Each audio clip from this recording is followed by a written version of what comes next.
ভাবে মনে করি যে বিএনপির কারো না কারো শেল্টার ছাড়া সেই দেশে আসতে পারতো না,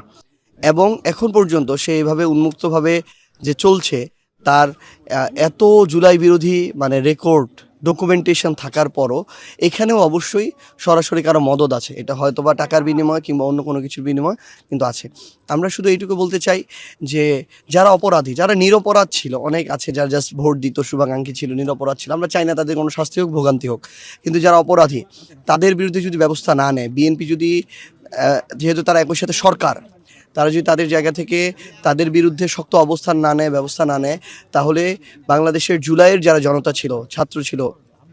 এই ছাত্র জনতাকে এটার জন্য সাফার করতে হবে, অনেককে এই জন্য আবার নতুন করে রক্ত দিতে হবে, জীবন দিতে হবে। আমরা এইটুকু আহ্বান জানাই যে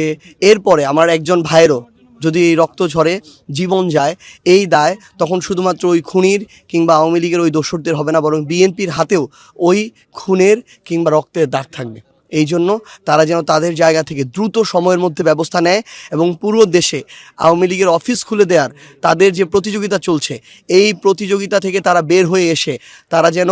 ওইটুকু মাথায় রাখে বিগত 16 বছর তাদের উপরে কারা জুলুম করেছিল, নির্যাতন করেছিল, তারা যেন তাদের জায়গা থেকে বাংলাদেশে এখন আওয়ামী লীগের রাজনীতি নিষিদ্ধ আছে এটা যেন ভালো করে মাথায় রাখে এবং অপরাধীদের শাস্তির ব্যবস্থা করে।